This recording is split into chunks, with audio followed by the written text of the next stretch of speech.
Responder agora as perguntas no microfone, porque a partir desse momento a audiência vai ser gravada, tá?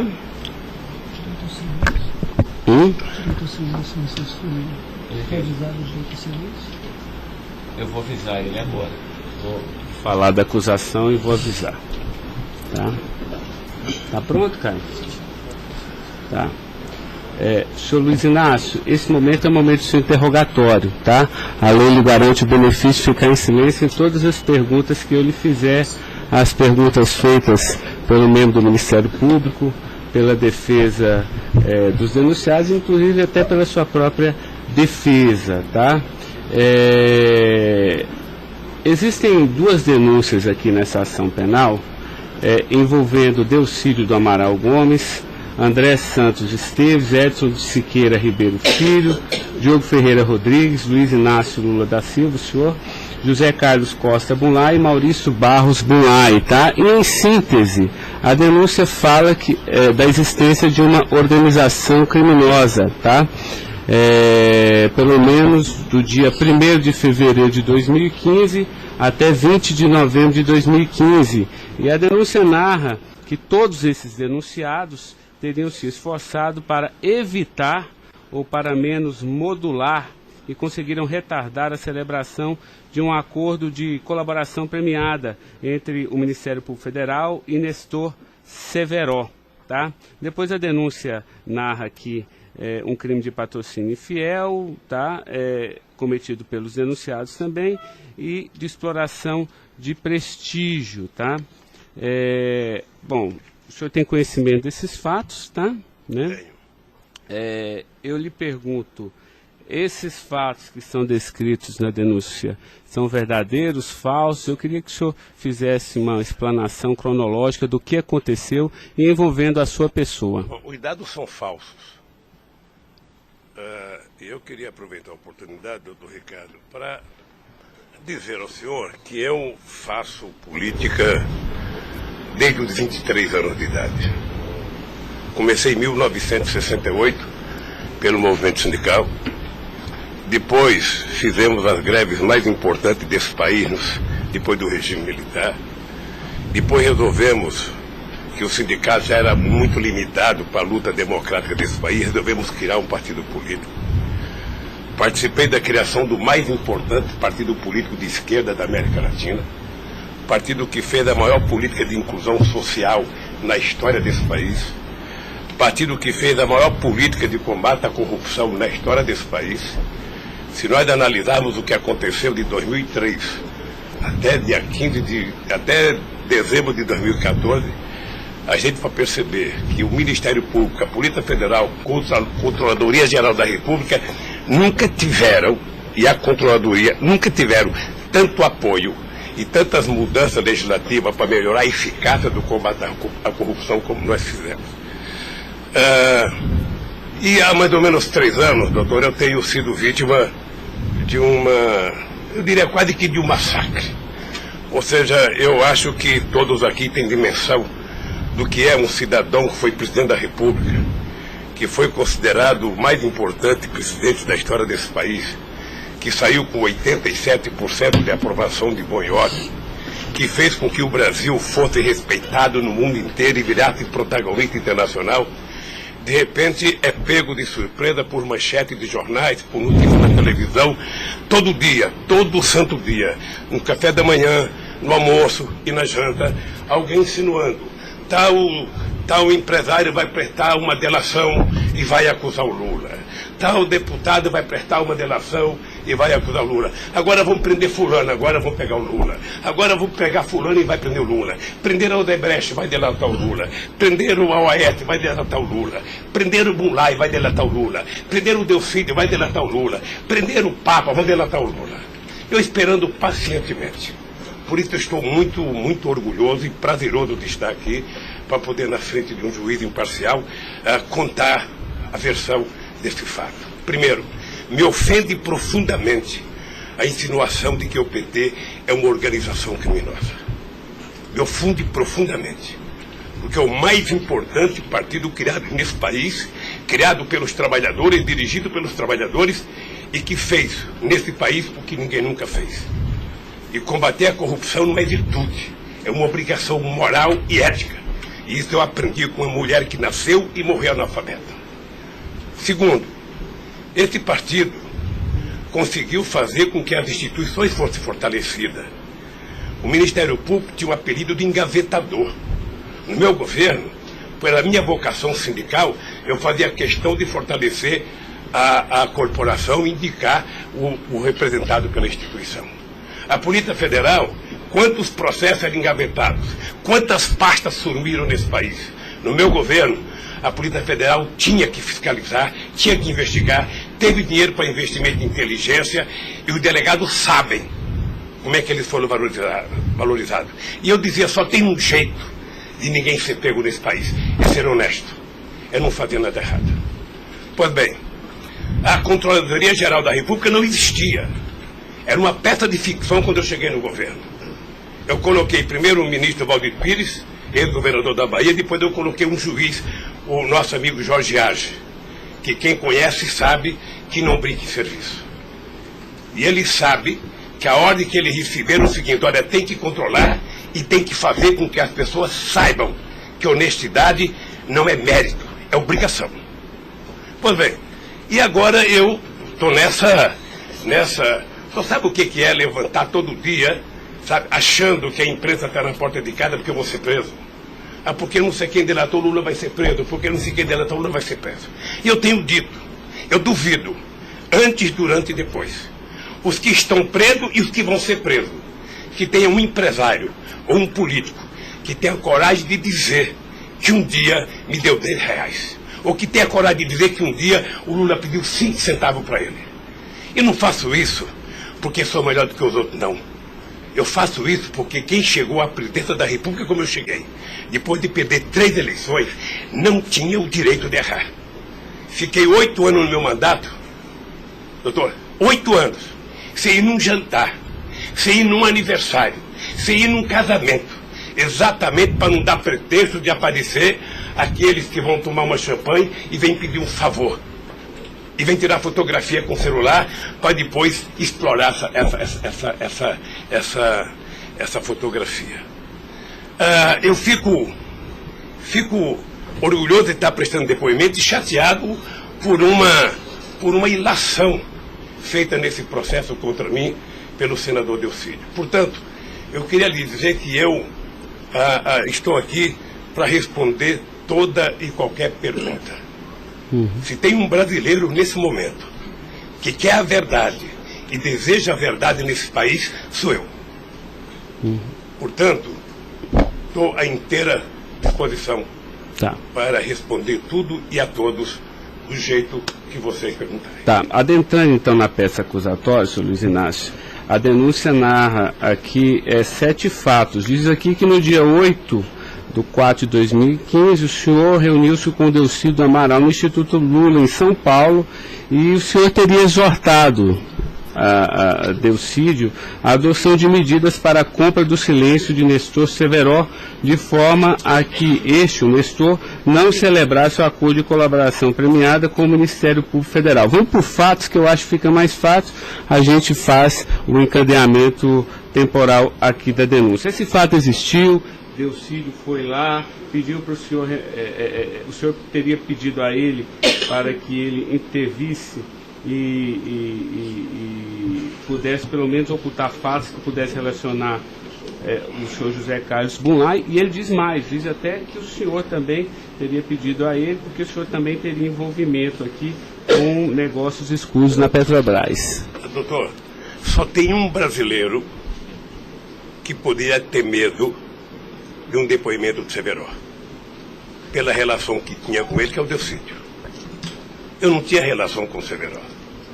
Portanto, eu não tive nenhuma preocupação com o depoimento de nenhum empresário, de nenhum diretor da Petrobras, porque não tem essa relação com eles. Portanto, o Delcídio contou uma inverdade nesse processo. Mas essa reunião existiu? Deve ter tido muitas reuniões com o Delcídio. Ele era senador da República, era líder do governo, nós conversamos muitas vezes, em São Paulo e em Brasília, e com outros deputados. Lá no Instituto Lula? Várias vezes o Delcídio esteve lá, várias vezes. Ok. Eu iria perguntar por fatos aqui, mas assim, pelo que o senhor está falando, senhor, ele teve lá, o senhor admite que conversou com ele, mas não houve essa conversa para adoção de medidas, o senhor teria pedido para ele, porque o senhor, José Carlos Brunai é amigo do senhor. Doutor Ricardo, deixa eu dizer uma coisa. Eu não tenho nenhuma razão para ter qualquer problema com o depoimento do Severo. Mas nenhuma razão. Não o conheço, não tive convivência com ele. Portanto, o depoimento de Severo era um problema para o Delcídio e não para mim, que teve uma convivência com ele ainda no governo anterior, antes do meu governo, quando foi diretor de óleo e gás da Petrobras. Não foi comigo. Tá, não surgiu essa conversa, então. Não surgiu, não se tocou. Se o senhor falar da Lava Jato? Doutor, da Lava Jato, hoje no Brasil, a gente fala no café, no almoço, na janta e ainda depois da novela. Mas não Porque só passa isso na televisão. Mas não se tocou no nome do Severo. Não tocou no nome. E muito menos no nome do Bunlai. Sabe, de que foi pedido coisa para o Bunlai. É um absurdo. É um absurdo. Eu não sei o que o Delcídio esperou fazer com isso. Certamente, depois de preso alguns dias, as pessoas começam a encontrar um jeito de sair da cadeia e resolve jogar a culpa em cima dos outros. Como é que o senhor reagiu quando ele foi preso? Eu tive uma reação que eu sei que ele não gostou, quando ele citou que o juiz da primeira corte, do Superior Tribunal, ele tinha conversado com ele. Eu disse, esse cara é um imbecil, sabe? Porque mas nem na morte você citaria se você teve ou não uma conversa com a Suprema Corte sobre um processo. Foi essa reação que eu tive e ele me parece que não gostou da minha reação. Eu fiquei sabendo pela boca de alguns advogados que ele ficou muito chateado porque eu disse que ele era um imbecil. Uhum. Eu não quis ofendê-lo, apenas achei que a atitude foi equivocada. Uhum. Tá, eu tenho mais alguns questionamentos, mas depois eu faço na medida que os temas forem agitados aqui pelas partes, tá? O Ministério Público tem perguntas, doutor? Bom dia. Acabei não vendo a sua chegada, mas não revelo. Em nenhuma dessas reuniões o Delcídio comentou sobre o receio que ele teria sobre as delações do Severo? Não, ele não comentou, mas era sabido por todo mundo que acompanha todo esse processo da relação histórica do Delcídio com o Severo. Tem até um livro publicado por uma jornalista da revista Veja, que mostra claramente a relação do Delcídio com o Severo. Era muito antiga, sabe? No governo passado, no governo anterior ao meu, porque ele chegou, acho que até a ser ministro interino de Minas e Energia. O senhor acredita que a referência ao seu nome tenha sido útil para o Delcídio conseguir a delação premiada? Olha, por tudo que eu vejo todo dia na imprensa, eu acho que tem alguém instigando a falar meu nome. Eu fico sabendo de notícia, não sei se é verdade, nos blogs, nos colunistas, de que todo dia alguém vai prestar depoimento e fala o nome do Lula, cita o nome do Lula, cita o nome do Lula. Eu canso de ouvir isso todo santo dia, sabe? É bem possível que eu vi uma entrevista dele na Globo News que parecia que tinha recebido o prêmio Nobel da Delação, a disfarçatez, sabe? Como ele estava se desenvolvendo, eu fui no Roda Viva. Ou seja, depois que fazem a bobagem que fez, se é que fez, ele teria que jogar nas costas de alguém. Primeiro, sabe, a minha relação com o Delcídio era uma relação institucional. E ele sabe disso. Voltando um pouco, o senhor poderia explicar a sua relação com o Bunlai? Veja, eu conheci o Bunlai na campanha de 2000. O PT governava o estado do Mato Grosso do Sul. E eu precisava fazer uma gravação para um programa de televisão da campanha para falar com o setor do agronegócio. E aí o governador do PT disse que tinha um amigo lá e me levou na fazenda dele, me parece que em Miranda. E eu fui nessa fazenda, uma boa fazenda. Até depois eu fui pescar nessa fazenda, fiquei 4 dias no Rio Miranda, não peguei nenhum peixe.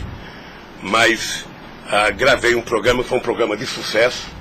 Depois eu ganhei as eleições e depois estabeleci uma relação com o Zé Carlos Bunlai. Qual é o conhecimento ou participação que o senhor teve na questão do empréstimo do Banco Chain ao PT, que teria sido feito com a intermediação do Bulay? Eu não, já disse isso, eu não tenho nenhum... Fiquei sabendo de que o Bulay tinha feito o empréstimo pela imprensa. O senhor teve conhecimento de que para quitar esse empréstimo houve a contratação pela Petrobras, da empresa Chain Engenharia, na questão Fiquei do sabendo também pela imprensa, e me parece que numa pergunta que o Ministério Público já me fez.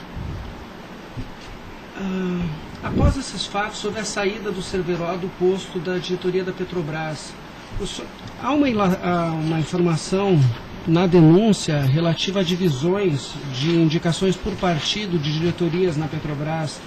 A diretoria de abastecimento seria normalmente indicada pelo PP, diretoria de serviços pelo PT, diretoria nacional pelo PMDB. O senhor tem conhecimento disso? Veja, deixa, doutor Ivan, dizer uma coisa que me parece que está virando costumeiro isso no depoimento, que é a falta de compreensão do que significa um governo de coalizão em qualquer parte do mundo.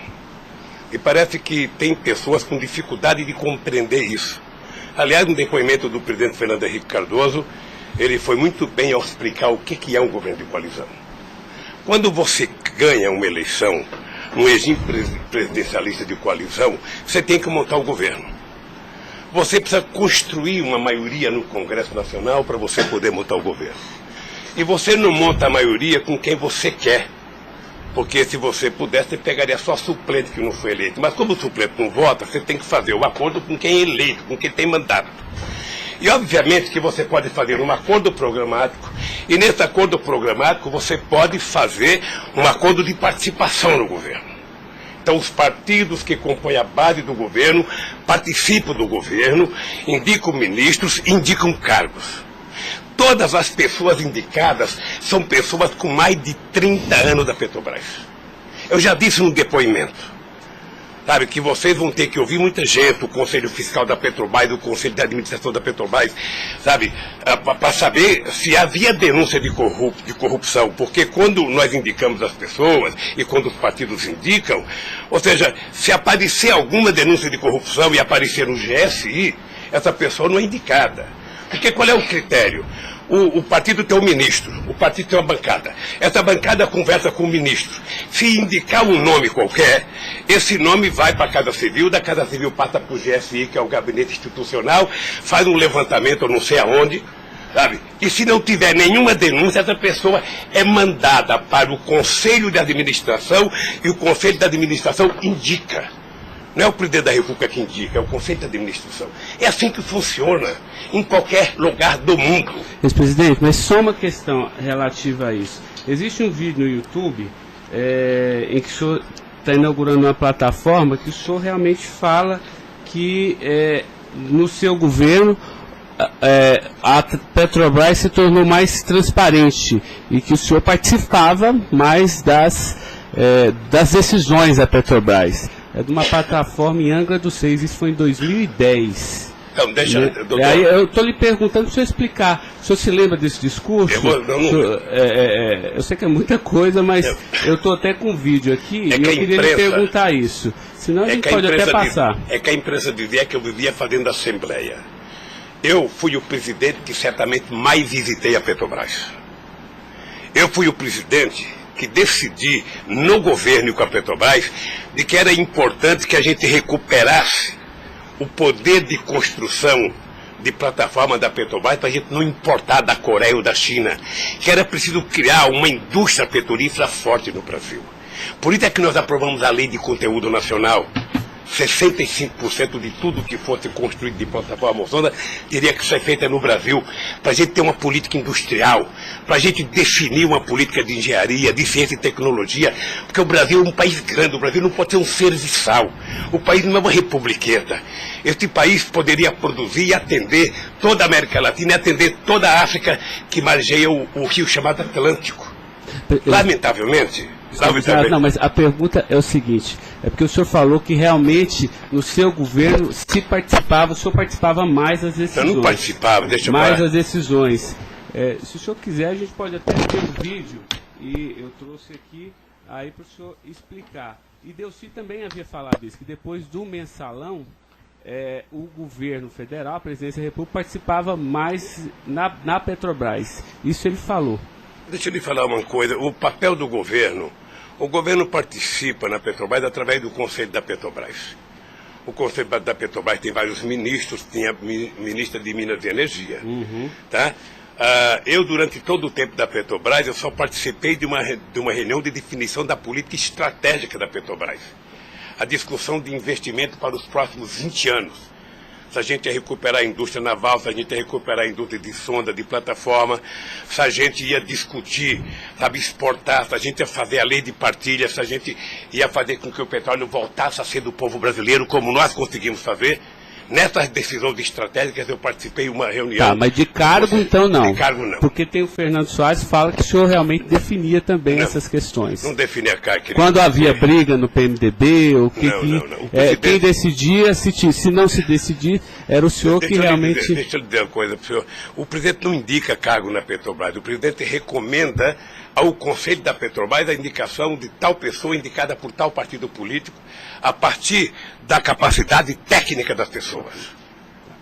É assim que funcionava no governo anterior, é assim que funcionava certamente no governo militar, é assim que deve funcionar hoje.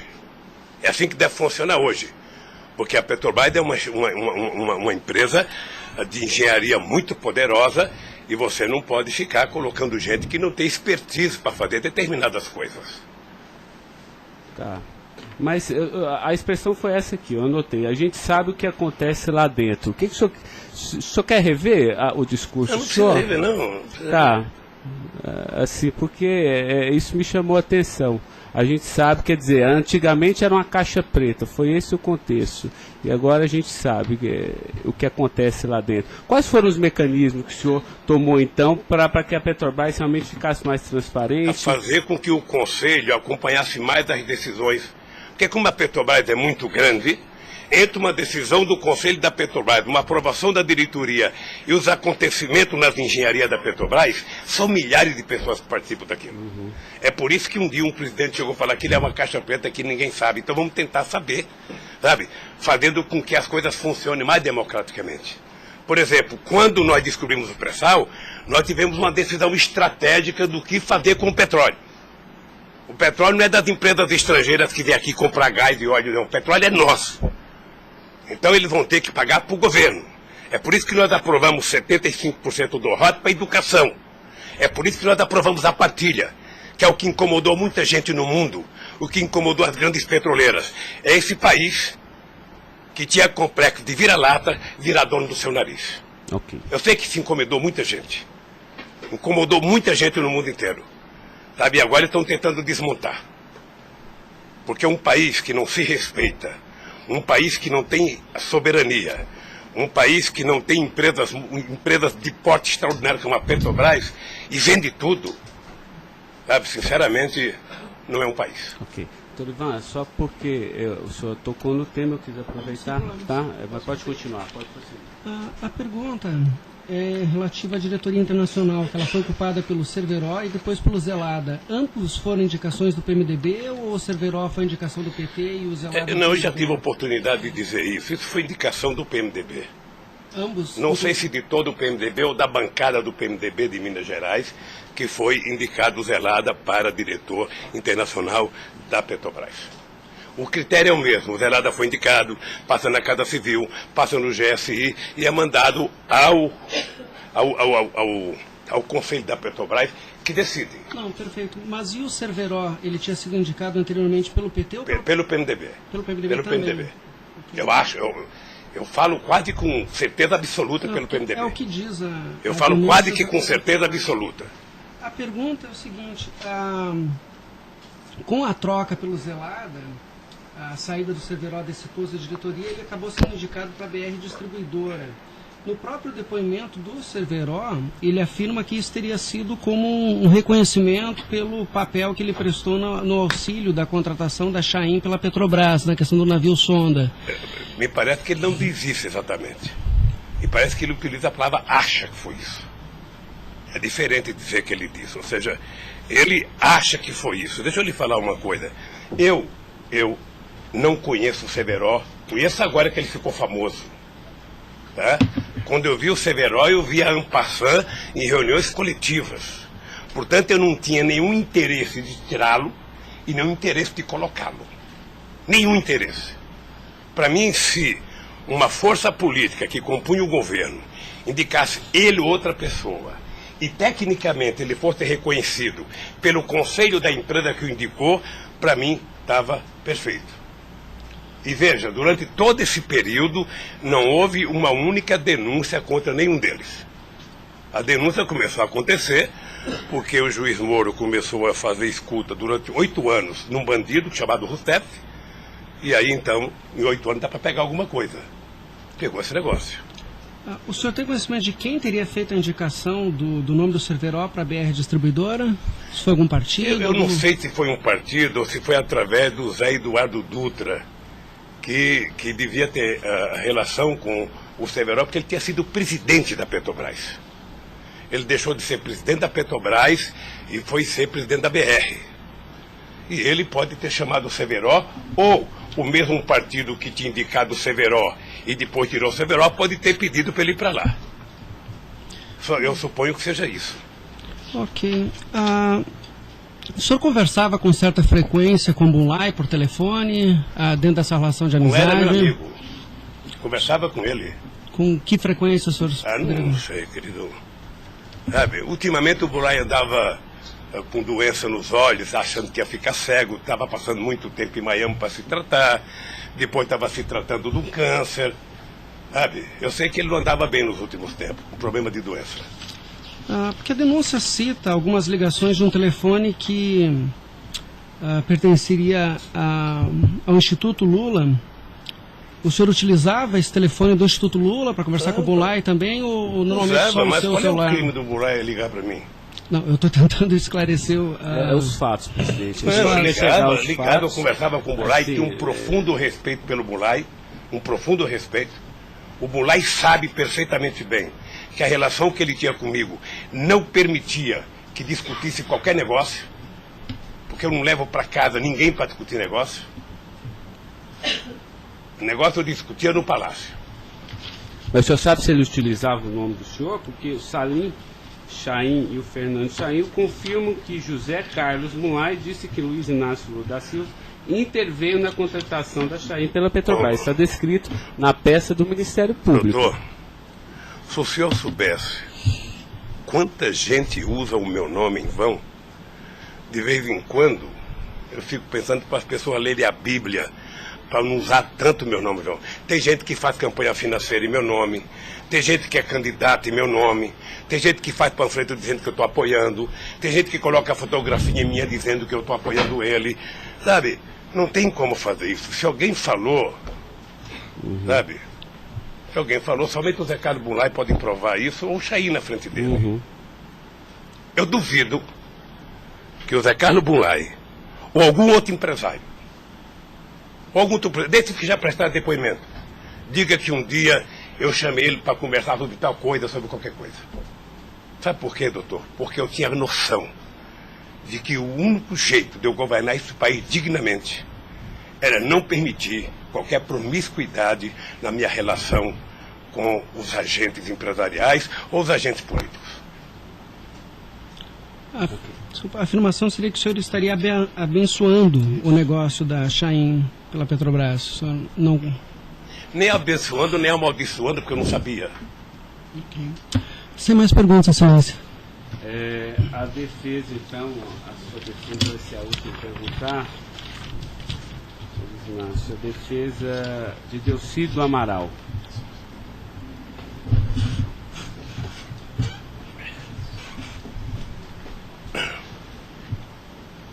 O doutor alguém vai ter que sair para ele perguntar, tá? Da mesa para que...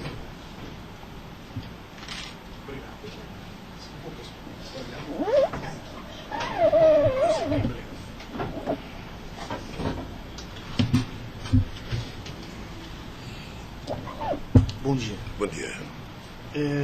O senhor já mencionou que, de sua parte, não haveria nenhum receio na delação de Nestor Cerveró.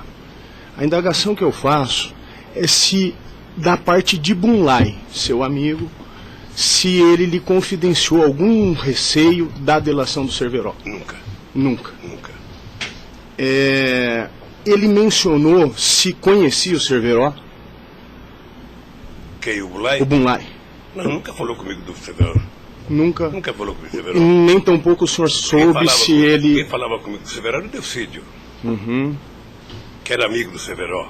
Amigo do filho do Cerveró. Perfeito.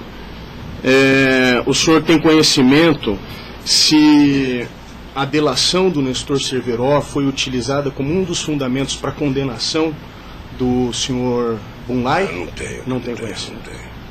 Tá certo. Eram só essas as indagações. Excelência, muito obrigado. Obrigado, senhor ex-presidente. A defesa de André Esteves tem questionamentos? Não tem? A defesa de Edson Siqueira Ribeiro Filho.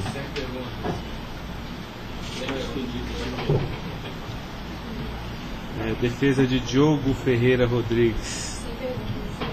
A defesa de José Carlos Bunlai. Tem algumas perguntas. Pode fazer isso. Bom dia, presidente. Presidente, o senhor disse que a sua relação com o senador Delcídio era institucional. Mas o senhor sabe qual era a relação do senador Delcídio com o José Carlos Bunlai? Eles tinham alguma amizade? Eles tinham alguma proximidade? Veja, a impressão que eu tenho era que era muito pequena a relação dos dois. E parece que o José Carlos Bunlai não tinha muita relação com o Delcídio. E com a sua mulher, dona Marisa, qual era a relação do José Carlos Bunlai? Eles tinham amizade? A mesma que comigo. O aniversário da sua ex-mulher?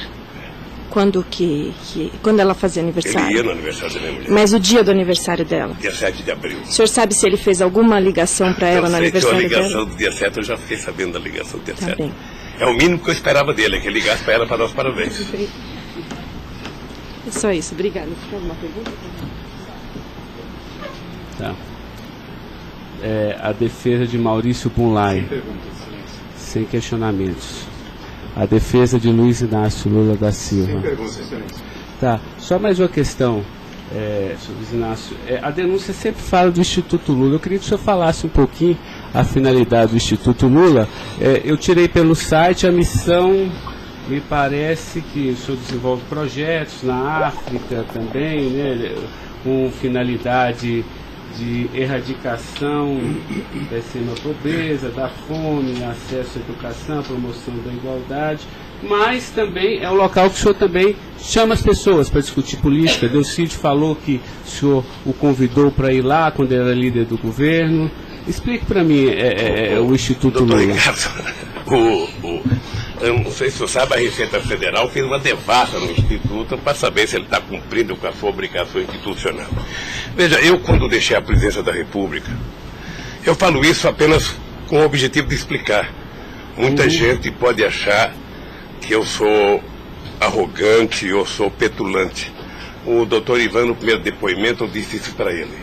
Mas isso é crime, viu? Quando eu deixei a presidência da República, por conta do povo brasileiro, eu tinha sido o presidente, quase que o presidente mais importante do mundo nos 10 primeiros anos do século XXI.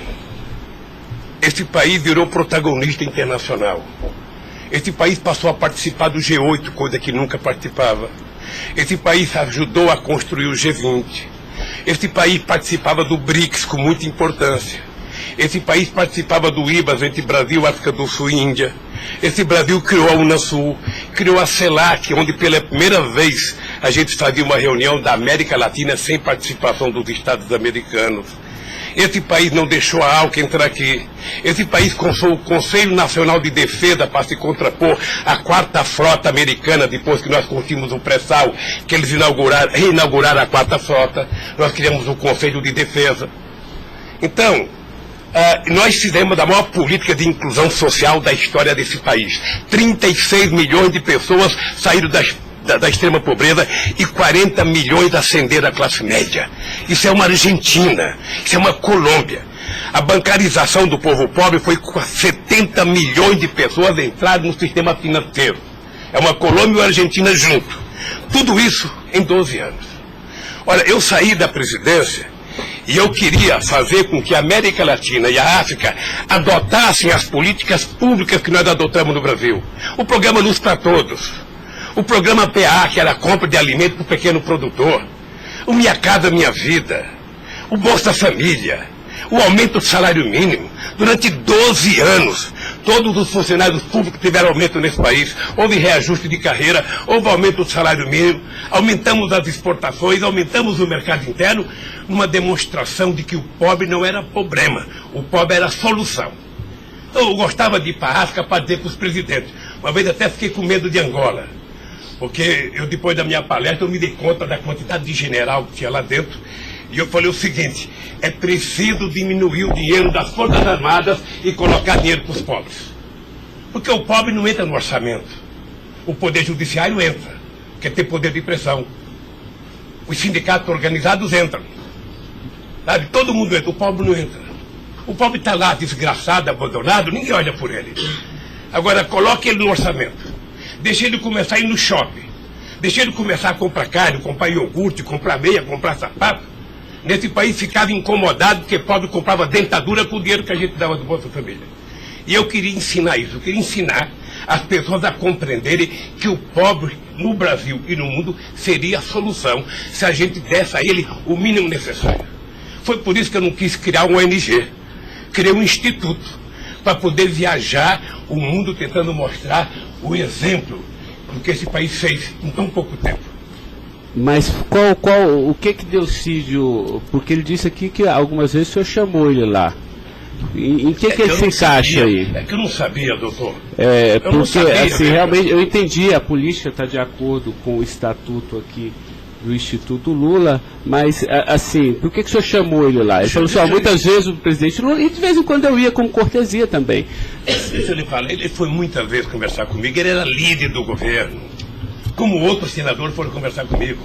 Cada vez que o Delcídio ia no hospital sírio-libanês fazer um check-up ou uma consulta, ele falava: presidente, eu estou aqui no Sírio, eu posso passar aí? Passa, meu filho. Mas o senhor não tratava dessas questões do Instituto? Discutia desde Flamengo, a Vasco da Gama, Corinthians, Palmeiras, porque quando duas pessoas se encontram, conversa-se tudo.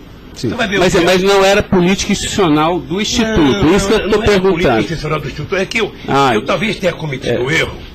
Sabe que eu deveria ter alugado uma sede do lado, e quando eu discuti esse instituto, ficava numa cadeira, quando eu discutia outra coisa, mudava para outra cadeira. Eu achei desnecessário. Eu achei que a civilização não exigiria essa burocracia toda, porque isso é uma coisa de burocracia.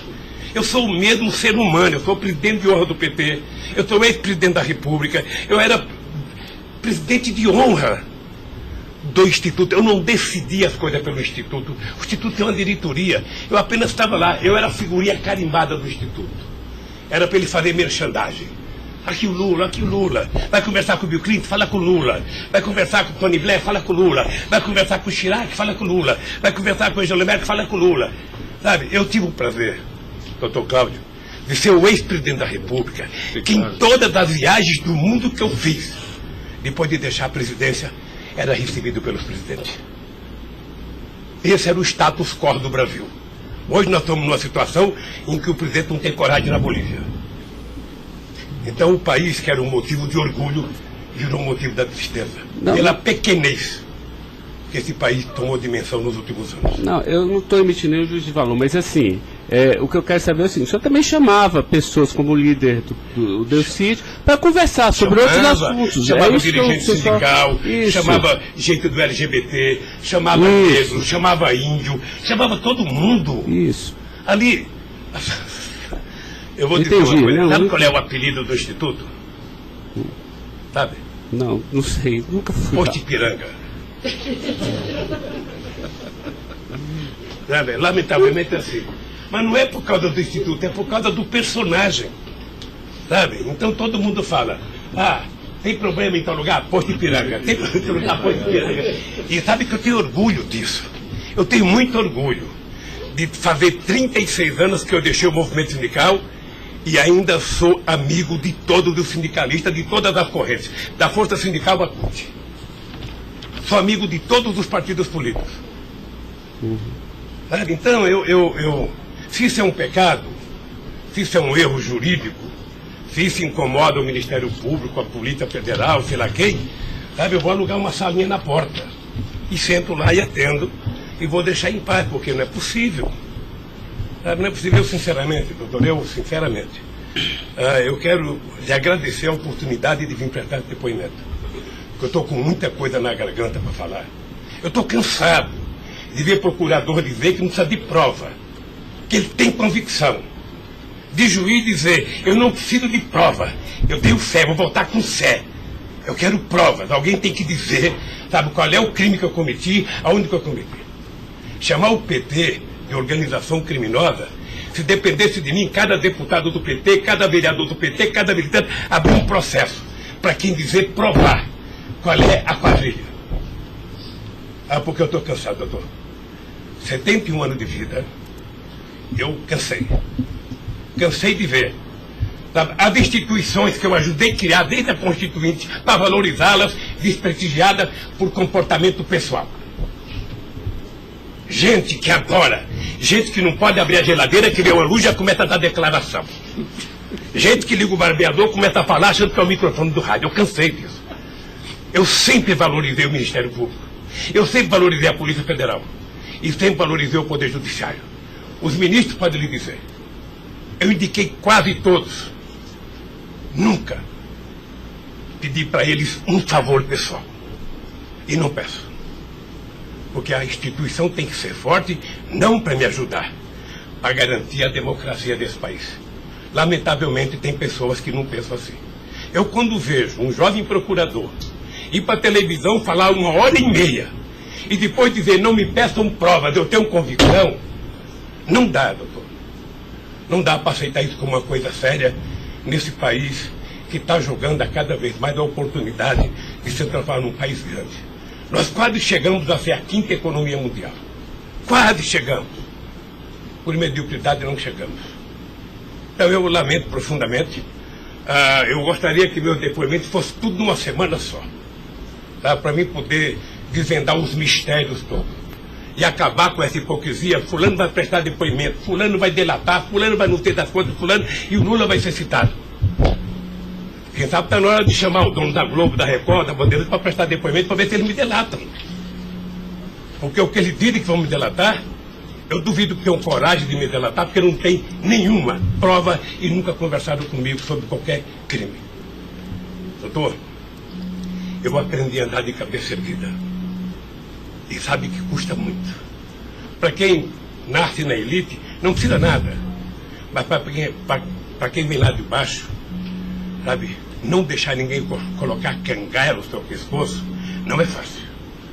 Esses dias eu sei de uma história, de um depoimento, de um processo que eu abri contra uma jornalista, até vou contar isso que ninguém sabe aqui. E eu acusei uma jornalista que falou, em qualquer país democrático do mundo, ela seria presa. Porque ela falou de um presidente da República. E ela foi prestar julgamento. E a advogada, acho que a nossa advogada, me chamou de doutor. Aí o juiz começou a rir. Mas ele não é doutor?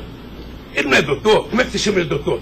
Não, estou chamando ele de doutor porque ele tem vários diplomas de doutor honoris causa. O juiz deu uma gargalhada. E pouco tempo depois, inocentou a jornalista. Eu vou recorrer até a Suprema Corte. Aos 71 anos eu não sei quanto tempo de vida que eu tenho, mas eu tenho fé em Deus de ver essa jornalista ser julgada. Porque, em nome da liberdade de imprensa, ninguém pode avacalhar a vida dos outros. Ninguém pode. E o que eu estou vendo nesse processo? Tem gente que acha que eu sou contra a Lava Jato. Pelo contrário. Eu quero que a Lava Jato vá a fundo para ver se acaba com corrupção. O que eu sou contra é tentar criminalizar a pessoa pela imprensa e não pelos autos do processo. O que eu sou contra é execrar, é condenar. Eu conheço pessoas que, se tivessem liberdade, seriam mortos na rua. Tal é. Sabe quantas horas eu tenho de notícias negativas contra mim no Jornal Nacional em 8 meses, 16 horas? Nenhum político no mundo aguentaria isso. E eu vou matá-lo de raiva, porque toda pesquisa vai aparecer na frente. Para eles saberem que nem sempre eles podem brincar com as pessoas. Sabe? Então o juiz, o promotor, o delegado não tem que ficar fazendo, sabe, pirotecnia com as pessoas. A primeira apura, investigue e condene. Quando condenar, bote na cadeia. E acabou. Sabe, não é tirando fotografia de criança, mostrando casa, mostrando não sei das quantas, inventando mentiras, inventando ilações. Então, quero lhe dizer que o senhor está diante de um homem que está disposto a prestar tantos quantos depoimentos for necessário. E quero que todo mundo saiba, se tem um brasileiro que quer a verdade nesse país, sou eu. E não me venham com mentiras ou com ilações. Porque um cidadão que nasce no Nordeste e não morre de fome até os 5 anos de idade, não tem medo de cara feia. Eu quero defender a minha honra, que é o valor mais importante que eu tenho. Então eu quero lhe agradecer esse depoimento e a liberdade de poder dizer essas coisas que eu até agora não tinha falado, mas eu cansei, eu vou falar. Doutor Luiz Inácio, o momento é do senhor, tá? É a sua defesa, o senhor tem todo o direito de falar. Só mais uma questão para a gente encerrar, acho que ninguém tem mais questionamentos. O doutor, o presidente do Instituto Lula, na época, em 2015, era o doutor Paulo Camoto. Ele não participava de nenhuma reunião, assim, com o senhor, às vezes, ou participava, ou era bem informal, como o senhor disse? Eu sou um pouco relaxado, sabe? Porque Delcídio disse aqui que as reuniões eram somente ele e o senhor, que as coisas era só... Não ficava ninguém na sala. É isso? O senhor confirma isso? Eu tenho pelo Delcídio, eu não vou levar muito a sério o que ele disse. Tá? Mas deixa eu falar, eu aqui, quando eu era presidente da República, eu brigava com a minha assessoria que achava que eu tinha que ter uma liturgia. A liturgia é importante, presidente. Você não pode andar no corredor abraçando as pessoas. A porta não pode ficar aberta, sabe? Então, no Instituto, sabe, tem hora que a conversa é pessoal, tem hora que entra 10 pessoas, 5 pessoas, 6 pessoas, 4 pessoas. Mas de total transparência, é isso que o senhor quer falar? Quando a pessoa pede uma conversa sigilosa, eu faço uma conversa sigilosa, sabe? Ok. Tá bom. Agradeço a presença do senhor para esclarecer os fatos, tá? Ninguém tem mais questionamentos, então está encerrado, tá encerrada a audiência. Na fase do